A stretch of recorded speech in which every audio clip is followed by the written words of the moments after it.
আমরা সবসময় রেশনের চালই খাই, তো তার মধ্যে থেকে আমাকে সে 2000 টাকা দিত, ওর মধ্যেই আমার সংসার চালাতে হতো। খালেদা জিয়ার জীবন ঘটনাবহুল।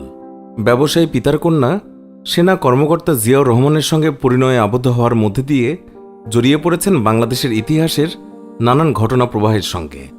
স্বাধীনতা যুদ্ধের দিনগুলোতে বন্দি জীবন কাটানো 2 সন্তানের মা খালেদা জিয়া দেশের সেনাপ্রধান এবং প্রেসিডেন্টের স্ত্রী হিসেবে বর্ণাঢ্য জীবনের অভিজ্ঞতা লাভ করেন।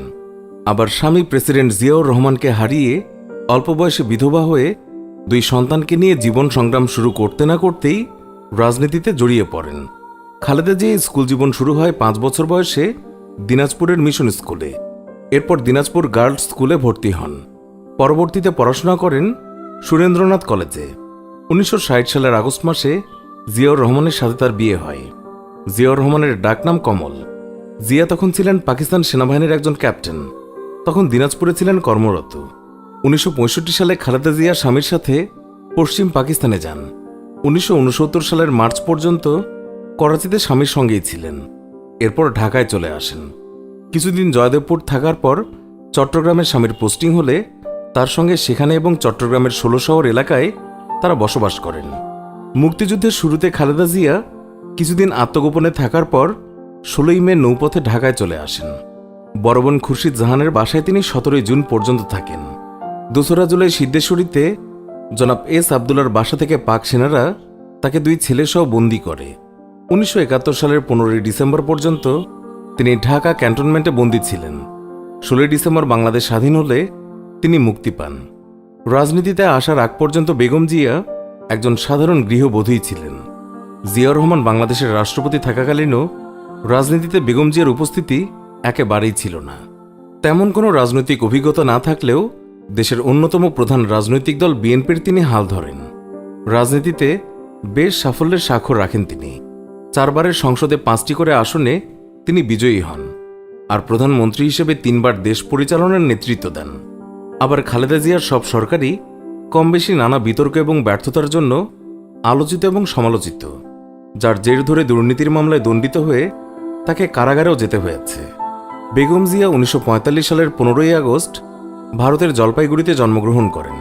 তার গ্রামের বাড়ি ফেনী জেলার ফুলগাজীতে। পিতা ছিলেন ইস্কান্দার মজুমদার ও মা তৈয়বা মজুমদার দিনাজপুরের চন্দনবাড়ির মেয়ে। 3 বোন আর 2 ভাইয়ের মধ্যে তিনি তৃতীয়। খালেদা জিয়ার শৈশব এবং কৈশোর পার করেছেন দিনাজপুরের মুদিপাড়া গ্রামে। 1960 সালে দিনাজপুর সরকারি স্কুল থেকে ম্যাট্রিকুলেশনে উত্তীর্ণ হন খালেদা খানম পুতুল। পরে তিনি দিনাজপুর সুরেন্দ্রনাথ কলেজে লেখাপড়া করেন। কলেজে পড়ার সময় তখনকার পাকিস্তান সেনাবাহিনীর ক্যাপ্টেন জিয়াউর রহমানের সঙ্গে তার বিয়ে হয়। স্বামী নিহত হওয়ার আগ পর্যন্ত গৃহবধূই ছিলেন খালেদা জিয়া।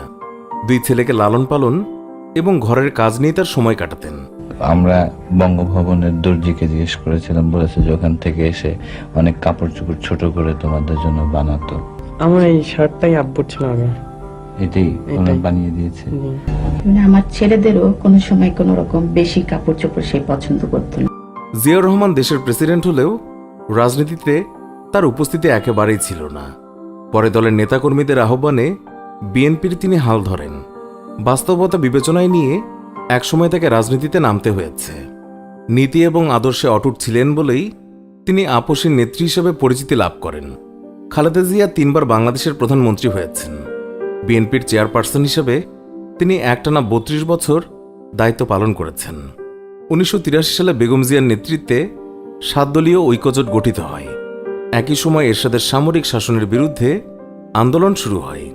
বেগম জিয়া প্রথমে বিএনপিকে নিয়ে 1973 সেপ্টেম্বর থেকে 7 দলীয় ঐক্যজোটের মাধ্যমে এরশাদ বিরোধী আন্দোলন শুরু করেন। একই সময় তার নেতৃত্বে 7 দল আওয়ামী লীগের নেতৃত্বাধীন 15 দলের সাথে যৌথভাবে আন্দোলনের কর্মসূচি শুরু করে। 1986 সাল পর্যন্ত 5 দফা আন্দোলন চলতে থাকে, কিন্তু 1986 সালের 21শে মার্চ রাতে আওয়ামী লীগ সভানেত্রী শেখ হাসিনা এরশাদের অধীনে নির্বাচনে অংশ নেওয়ার সিদ্ধান্ত নিলে ঐক্যবদ্ধ সেই আন্দোলনে ভাঙন সৃষ্টি হয়। 15 দল ভেঙে 8 দল এবং 5 দল হয়। 8 দল নির্বাচনে যায়। এরপর বেগম জিয়ার নেতৃত্বে 7 দল 5 দলীয় ঐক্যজোটে আন্দোলন চালায় এবং নির্বাচন প্রত্যাখ্যান করে। 1987 সাল থেকে খালেদা জিয়া এরশাদ হটাও 1 দফায় আন্দোলন শুরু করে। এর ফলে এরশাদ সংসদ ভেঙে দেন। পুনরায় শুরু হয় ঐক্যবদ্ধ আন্দোলন। অবশেষে দীর্ঘ ৮ বছর একটানা নিরলস এবং আপোষহীন সংগ্রামের পর ১৯৯১ সালের ২৭ ফেব্রুয়ারি সেই সময় অনুষ্ঠিত সংসদ নির্বাচনে একক সংখ্যাগরিষ্ঠতা অর্জন করে বিএনপি। খালেদা জিয়া বাংলাদেশের প্রধানমন্ত্রী নির্বাচিত হন। সে নির্বাচনে বেগম জিয়া মোট ৫টি আসনে অংশ নিয়ে ৫টিতেই জয়লাভ করেন। ১৯৮২ সালের ৩রা জানুয়ারি বিএনপির প্রাথমিক সদস্য হিসেবে দলে যোগ দেওয়ার পর থেকে মোট ৪বার তিনি গ্রেফতার হন। এরশাদ বিরোধী আন্দোলনের সময় ১৯৮৩ সালের ২৮ নভেম্বর, ১৯৮৪ সালের ৩রা মে, ১৯৮৭ সালের ১১ নভেম্বর তিনি গ্রেফতার হন। সর্বশেষ তিনি ২০০৭ সালে ৩রা নভেম্বর দুর্নীতির অভিযোগে পুত্রসহ গ্রেফতার হন। ২০০৮ সালের ১১ সেপ্টেম্বর তিনি হাইকোর্টের নির্দেশে মুক্তি লাভ করেন। তত্ত্বাবধায়ক সরকার কর্তৃক গ্রেফতার হবার পর দীর্ঘ ১ বছর ৭ দিন কারাগারে অবস্থানকালে তার বিরুদ্ধে চলতে থাকা কোনো মামলারই উল্লেখযোগ্য কোনো অগ্রগতি হয়নি এবং চলতে থাকা তদন্তে তার বিরুদ্ধে কোনো অভিযোগে প্রমাণিত হয়নি। ১৩ নভেম্বর ২০১০ সালে বেগম জিয়া তার ২৮ বছরের আবাসস্থল ছেড়ে যান। তিনি অভিযোগ করেন তাকে বল প্রয়োগে বাসা থেকে বের করে দেওয়া হয়েছে, তবে সরকারি পক্ষ থেকে বলা হয়েছে তিনি স্বেচ্ছায় বাসা ত্যাগ করেছেন। অথচ তারা মিথ্যা কথা বলছে যে আমি নিজে বাড়ি ছেড়ে বেরিয়ে এসেছি। তারা জবরদস্তি ধাক্কা মেরে আমাকে বাড়ি থেকে বের করেছে। স্বাধীনতার পর ১৯৭২ সাল থেকে অ্যাডজুটেন্ট জেনারেল হিসেবে শহীদ মইনুল সড়কের ৬ নম্বর বাড়িতে ওঠেন খালেদা জিয়া। ১৯৮১ সালের ৩০ মে রাষ্ট্রপতি জিয়াউর রহমান চট্টগ্রামে এক ব্যর্থ সেনা অভ্যুত্থানে নিহত হলে ১২ জুন তৎকালীন অস্থায়ী রাষ্ট্রপতি আব্দুস সাত্তার সেনানিবাসের ওই বাড়িটি খালেদা জিয়ার নামে বরাদ্দ দেন। ২০১৪ সালের ৫ই জানুয়ারি নির্বাচন বর্জন করে বেগম জিয়া বিরোধী দলীয় নেত্রীর পদ হারান। বর্তমানে রাজনীতিতে কোথাও তার উপস্থিতি নেই। তার দলের অনেক নেতার উপরেই রয়েছে সরকারের সঙ্গে আঁতাত করে রাজনীতির অভিযোগ। খালেদা জিয়ার বিরুদ্ধে মোট ২০টি মামলা রয়েছে। বিএনপি চেয়ারপারসন খালেদা জিয়ার মামলা নিয়ে দিন দিন শঙ্কিত হয়ে পড়েছেন দলের নেতাকর্মীরা। এর মধ্যে কিছু মামলা রায় হয়েছে যা বর্তমানে তিনি সাজা ভোগ করছেন। এর মধ্যে দুদকের করা মামলার সংখ্যা ৫টি, বাকিগুলো ঢাকাসহ বিভিন্ন থানায় করা সহিংসতা, নাশকতা, রাষ্ট্রদ্রোহ ও মানহানির পিটিশন মামলা। সুপ্রিয় দর্শক, এই ছিল আমাদের আজকের ভিডিও। ভিডিওটি ভালো লাগলে লাইক দিন, আর নিয়মিত আমাদের ভিডিও পেতে এক্ষুনি আমাদের চ্যানেলটি সাবস্ক্রাইব করে পাশে থাকা বেল আইকনটিও প্রেস করুন। এতে করে আমাদের নতুন ভিডিওর নোটিফিকেশন ভিডিও আপলোড করা মাত্রই আপনার কাছে পৌঁছাবে। আজকের মতো বিদায় নিচ্ছি। দেখা হবে অন্য কোনো ভিডিওতে। ভালো থাকবেন। ধন্যবাদ সবাইকে। আপনারা নেতৃত্ব দিতে চান, আপনাদেরকে জনগণের মধ্যে যেতে হবে,